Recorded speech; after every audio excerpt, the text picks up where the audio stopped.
नमस्कार, मैं अभिषेक उपाध्याय। आप देख रहे हैं टॉप सीक्रेट। क्या नुपुर शर्मा चौंकाने जा रही हैं? क्या ये इस साल का सबसे बड़ा कमबैक होने जा रहा है? क्या दिल्ली चुनाव में नुपुर शर्मा की वो वापसी होने जा रही है जिसकी चर्चा अरसे से थी, मगर अब वो चर्चा यथार्थ में बदलने जा रही है? और मैं फिर कह रहा हूं कि अगर ऐसा हो रहा है तो इसे biggest comeback of the year कहा जाएगा। नुपुर शर्मा जिस तरह से उभरी बतौर बीजेपी की प्रवक्ता, पूरे देश में उनकी चर्चा रही है। ये जो कंट्रोवर्सी हुई उनके एक बयान को लेकर के, मैं इसके पहले की बात कर रहा हूं। वो अपने धारदार बयानों के जरिए, अपने आक्रामक अंदाज के जरिए देश ही नहीं बल्कि विदेशों में पहले से ही चर्चा में थी, लेकिन ये जो कंट्रोवर्सी हुई उसके बाद तो वो दुनिया भर की चर्चा का विषय बन गई। और दूसरा पहलू ये रहा कि वो नेपथ्य में उनको जाना पड़ा, उनको हाशिए पर जाना पड़ा और सिक्योरिटी इशू उनके साथ इन्वॉल्व हो गया। उनको धमकियां देश विदेश और तमाम जगहों से मिलना शुरू हो गई और धमकियों की भी बाढ़ आ गई। नुपुर शर्मा अरसे तक नेपथ्य में रहीं, लेकिन अब ऐसा क्या हो गया है कि ये चर्चाएं जोर पर हैं। और आप ज़रा सोशल मीडिया पे ध्यान दीजिए, मैं आपको ट्वीट्स दिखा रहा हूं जिसमें लगातार कहा जा रहा है कि नुपुर शर्मा वापसी करने जा रही हैं और यहां तक चर्चा है कि नुपुर शर्मा ही अगली सीएम कैंडिडेट होंगी, बीजेपी डिक्लेयर करे या ना करे। अब ये चर्चाएं आ कहां से रही हैं, इसकी हम जरा ओरिजिन में जाने की कोशिश करते हैं। तो एक नुपुर शर्मा का ट्वीट है, मैं आपको दिखा रहा हूं, और इस ट्वीट के बाद ही ये चर्चाएं बढ़ी हैं। इसमें उन्होंने आम आदमी पार्टी की सरकार पर सीधा हमला किया और लिखा कि एनसीडी और दिल्ली में आप आई और मासूम बच्चों ने जान गंवाई।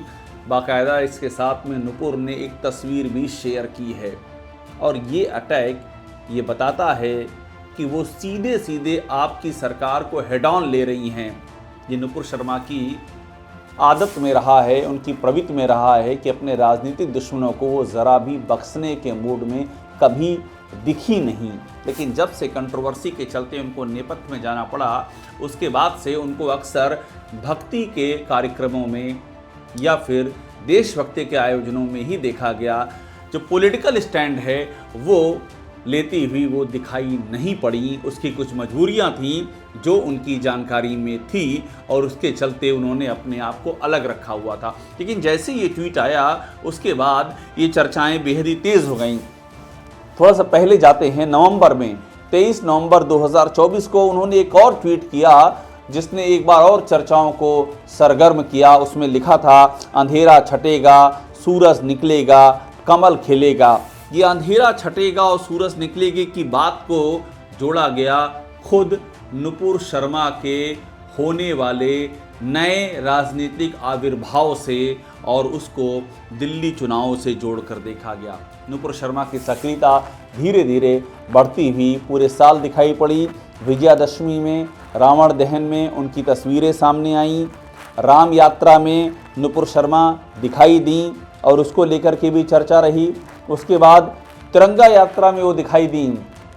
खुद उन्होंने इन तिरंगा यात्रा की तस्वीरों को ट्वीट किया और यहाँ पर वे देशभक्ति का जो उत्साह था उसके बीच में तिरंगा को लहराते हुए यहाँ पर नजर आईं।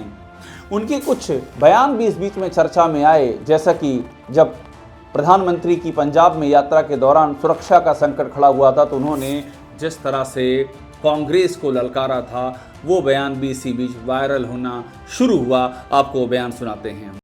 पंजाब में भारत के प्रधानमंत्री नरेंद्र मोदी जी की सुरक्षा पे आती है आज, और कांग्रेस के बड़े पदाधिकारी में से कोई कहता है हाउस जोश मोदी जी और कोई कहता है कौन सा बम फूट गया। आज मैं पूछना चाहती हूँ कांग्रेस पार्टी से और उनकी हाई कमान से, ये षड्यंत्र आखिर है किसका? इसमें कौन कौन इन्वॉल्व है? कहीं वो तो नहीं जो देश में भी नहीं है, और कहीं वो तो नहीं जिन्होंने पंजाब को मुख्यमंत्री चन्नी जी दिए हैं। आज जब सर्वोच्च न्यायालय मामला सुन रहा है, सर्वोच्च न्यायालय कह रहा है कि इसकी जांच केवल पंजाब सरकार नहीं कर सकती क्योंकि ये देश के प्रधानमंत्री की सुरक्षा का सवाल है। सिक्योरिटी ब्रीच, एएसएल और सिक्योरिटी रिहर्सल के बावजूद प्रधानमंत्री की सिक्योरिटी ब्रीच हुई है। तो आज हरीश रावत जी कहते हैं कि कौन सा बम फट जाता, क्यों, ऐसा इरादा था क्या? भारत के प्रधानमंत्री की सुरक्षा का सवाल है ये। आप एक सेकंड के लिए सोच लीजिए, आप कह क्या रहे हैं। ये बहुत ही सीरियस मामला है। मैं तो आदरणीय सर्वोच्च न्यायालय से कहूंगी कि ये जो रिजॉइसिंग स्टेटमेंट्स आ रही हैं, जो पूछ रही हैं कि कौन सा बड़ा बवाल मच गया, जरा इन सब की कमेंट्स पे भी, इन सब की टिप्पणियों पे भी जांच बैठे। तो ये जो पूरी तस्वीर आपने देखी, ये बहुत कुछ अपने आप में कहती है। ये तो पहले से भी तय था कि नुपुर शर्मा बहुत अधिक समय तक नेपथ्य में नहीं रह सकती हैं, उनको मेन स्ट्रीम में आना ही था। लेकिन समय बहुत ही महत्वपूर्ण है। ये समय दिल्ली में विधानसभा चुनावों का है और बीजेपी आज भी संघर्ष कर रही है एक ऐसे चेहरे के लिए जो युवा हो, जिसकी अपनी लोकप्रियता हो और जिसका वैचारिक आधार हो। और ये तीनों ही विशेषताएं नुपुर शर्मा के भीतर हैं।